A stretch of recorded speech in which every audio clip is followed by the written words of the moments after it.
Hello and welcome back to Chasing Green Arrows. This is the predictions episode for game week 32. In our predictions table, if you see, Zohair's running away with it. Our co-host Zohair Khan, he's just killing it. He's leaving me, Abrar, and Ashish way behind. We need a miracle now. Just like a few games left in the Premier League, and unless Zohair makes a few mistakes or we just kill it, something can happen. But yeah, he's getting some really good predictions on point. And let's start with the predictions this game week. Again, the Premier League is back. If you look at the fixtures this week, it's spread out from Friday all the way to Thursday. So it's not like Saturday, Sunday all games. Friday there's a game, then Saturday, Sunday a couple of games. Monday, Tuesday one game each. Wednesday a couple of games, and Thursday one game. So it's all spread out this week. Spurs will play two games. So everyone, all your fantasy managers, keep an eye out on that. They're not in the greatest of form, but they're going to play twice. It's a double game week for Spurs. But it's kind of different. It's nice to see the schedule spread out. I think with the Champions League, Europa League as well going on this week, it gives some players some breathing space as well. But can't wait for this week to start. Let's start off with the first game on Friday: Everton versus Spurs. It's two teams who are not in form. Everton, draws in the last couple of games against Palace and against Brighton. Especially their home form has been very dodgy this season. There've been some remarkable performances as well from Ancelotti's men. They looked organized at times, but sometimes they just fall out of it. Like creative wise, they haven't been creating as much. James is not the level where he started this season. The likes of Calvert-Lewin as well, he can score you goals and everything, but this season, in the last few weeks, he hasn't got as much service probably. So expect more from Everton, especially at the back. They've been loose. They've been conceding goals. It was a 0-0 against Brighton, but again, lacked a bit of creativity, clinicalness as well up front. Let's see how it goes. They're playing against the Spurs side, who have been on the decline in the last few months, to be honest with you. It's been disappointing from them. And the most disappointing thing is I think they've got leads in matches and they've thrown them away. They threw them away. If it was against Newcastle, they're leading 2-1. It became 2-2. Against United, they're leading 1-0. They lost 3-1. And this is very unlike Mourinho teams. Like, yes, he has a defensive mindset. He plays on the counter attack, but when he gets a goal, they make sure they guard that goal and they win the game. But with this team, I think his tactics are not working right now. There's too much pressure on that defense. They're not being able to absorb that pressure. And attacking wise, they have so much talent, but they're not getting enough chances because the way they're set up. They have a few chances here and there. If they're clinical, that's good. Otherwise, they don't tend to score as many goals. And the Bale situation is also a bit confusing. He's coming off the bench now. Just before the international break, he was informed, but then he said something, and after the international break, I know you have to watch out, plan out his time as well, because he's not 100% fit. But I think he should start games. He is a creative player. Him, Son, and Kane can be a threat in front. They will be a threat in front. So, having said all that, I think I think it'll be. I'm going for a 1-1 draw. I'm going for a 1-1 draw. Everton versus Spurs. Uh, Either side can nick it, but yeah, I think just with the form they're in, I'm gonna go 1-1 Everton versus Spurs. And the next game is Newcastle versus West Ham. Newcastle, immense win, against Burnley. They were same Maxima. What a substitution! If he's fully fit, Newcastle can survive this. I think they can survive this relegation battle. He won the game on his own, the assist and then the goal. Unbelievable player, instant impact. Is just his fitness is a worry. He needs to be fully fit, especially going into these games. Very important. They're playing against a West Ham side who are in cracking form, but there's one issue with West Ham. They take a 3-0 lead and they almost blow it. Like against Arsenal, 3-0, and then 3-3 against Wolves.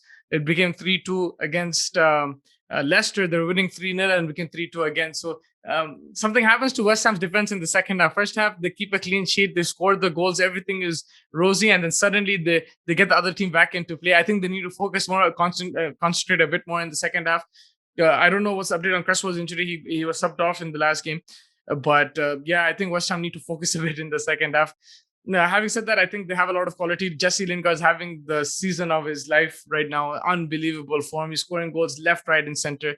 I'm gonna go with a I'll go with a 2-1 West Ham win. Yeah, I think Newcastle have a goal in them if St. Maximum especially is playing, but I'll go West Ham to win this game 2-1.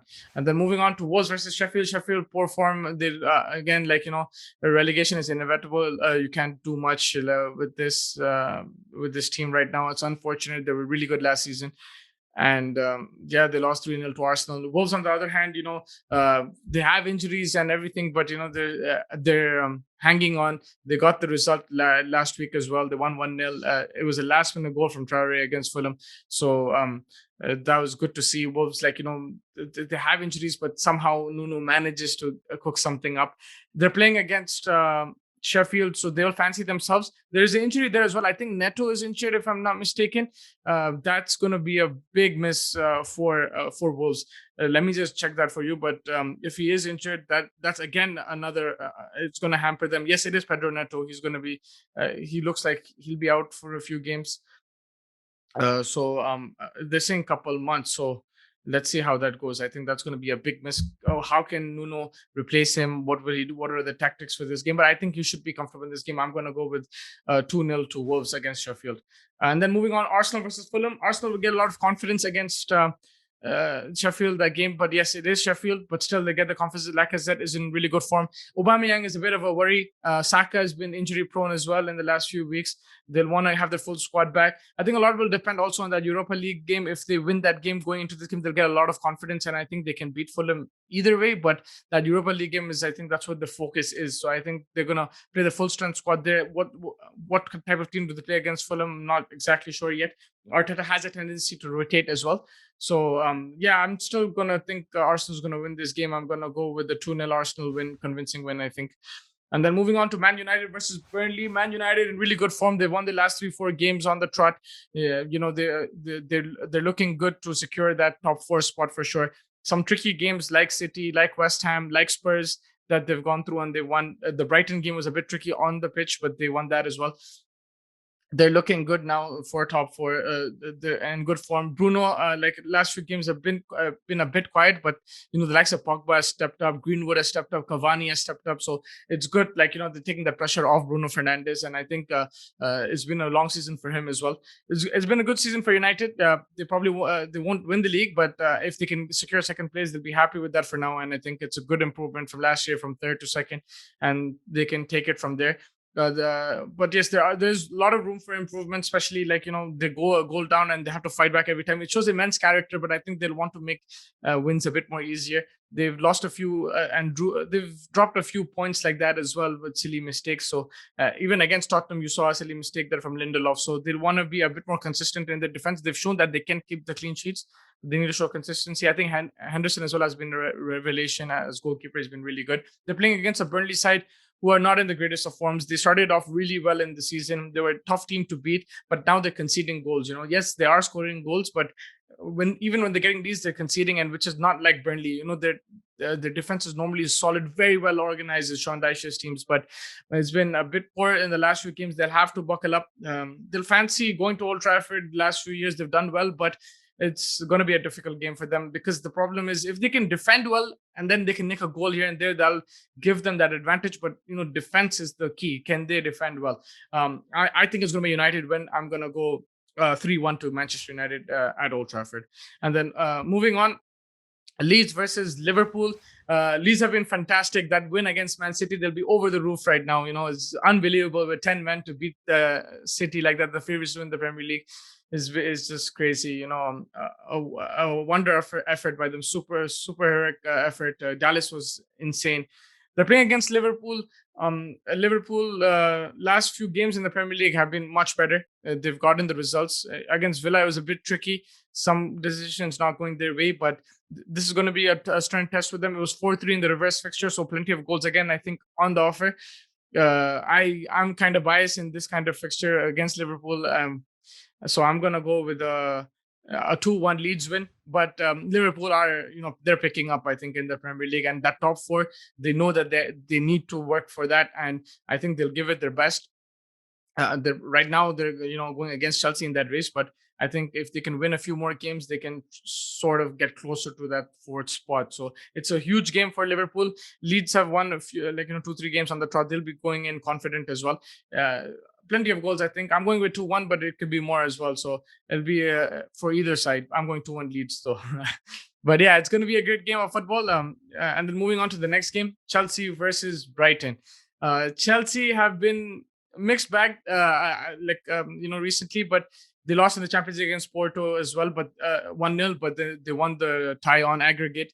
Against West Brom, they lost, but then they won last week. They were convincing. So with Chelsea, it's I think that red card was kind of threw them off. But after that, you saw against Palace, they scored the goals that give them a lot of confidence because they were winning games 2-0, 3-0. But to score 4, I think will give them a lot of confidence.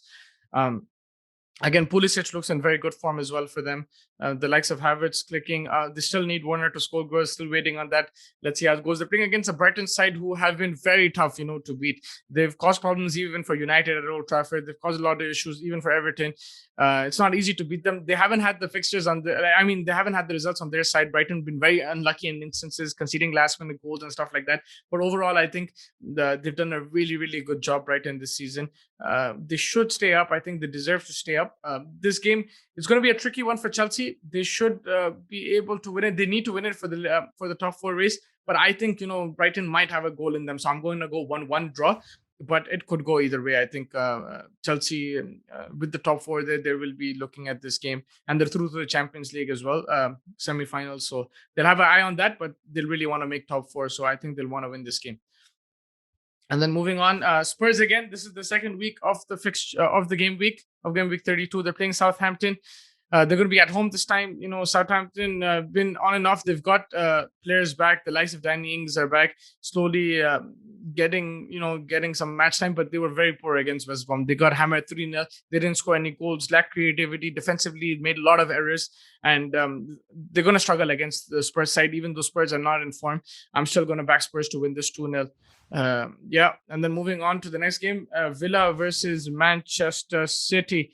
City will have to recover from that Leeds loss. I think they will. They have too much quality there on the bench and things. They have one eye on the Champions League as well, so it's a bit confusing. Then they have the FA Cup, Carling Cup as well, Carabao Cup. They have a lot of trophies to look at, but I think they want to seal the Premier League first. I think that's going to be their priority. Again, let's see what happens against Dortmund. They're going to play, if they do beat them and everything, they'll get that confidence going into this game. Then they can focus on sealing the league. I think they'll just focus on the Champions League for this week and then move on. Against Villa, they'll be fully focused. I think if the players are fit, he'll play the strongest 11. He wants to wrap up this league. Villa still without Grealish. Just check the press conferences before the game if he's going to be back. I'm not sure yet, but they're really missing him creative-wise. I think they need Grealish back. He makes a massive difference to this team. And I think, I'm going to go with a 1-1 draw, but City, I think, favors to win this game and to wrap up the league soon. They have enough quality, even if, they bench some of the players. Then moving on to the last game of the game week, Leicester versus West Brom. Leicester coming off a loss against West Ham, but they'll be happy with the fact that they fought back in that second half. One thing though is Madison and a couple more players, they got booked for breaking COVID protocols. I think they went partying or something. And, Roger's been strict with that. He benched them and, rightly so. That's if he's going to be strict, that's good. Like players need to follow a certain set of rules as well. I know it's very difficult in this bio bubble world. You need a break as well to relax and everything, but it is what it is. And it was a harsh call. I mean, it was a good call from Rodgers, no matter how harsh it looked. And will he bring them back? I think he needs Madison now. It's because he did that move with the top 4 on the line. So, that's crazy. I couldn't believe he did that, but good on him. But I think he'll need him back for this game. They'll need 3 points. Vardy as well, I think, feeds off Madison. Iheanacho's been in wonderful form. He's scoring goals left, right, and center. But Madison links that defense to attack, and I think he's an important cog in this team. And then moving on, moving on to West Brom. Wow, man, Sam Allardyce working some magic here. First, they beat Chelsea 5-2. Then they beat Southampton 3-0. Can he take West Brom out of this relegation zone? Can he? If it is to happen, only he can do it. He's just he's a master at this relegation battle. It's been sensational what they've done so far. I think credit to them to Sam Allardyce for getting them back into this and trying to get them out. It's still, I think, a long way to go. There's still a few games they have to win consistently now and hope for other results as well. It's now that time of that season where they lost so many games in the beginning where they're playing catch up till the end. But I think it's going to be a tough game for Leicester. I'm still going to back Leicester 2-1. But if the likes of Madison and stuff don't start, then it might be a bit difficult for them because West Brom are a tricky team now these days. But I'm going to go Leicester 2-1. That wraps up the the predictions for this week. Thank you so much for joining me. Make sure you like and comment and subscribe to our channel, and you can comment with your predictions as well. And yeah, hope to catch you guys soon. Take care.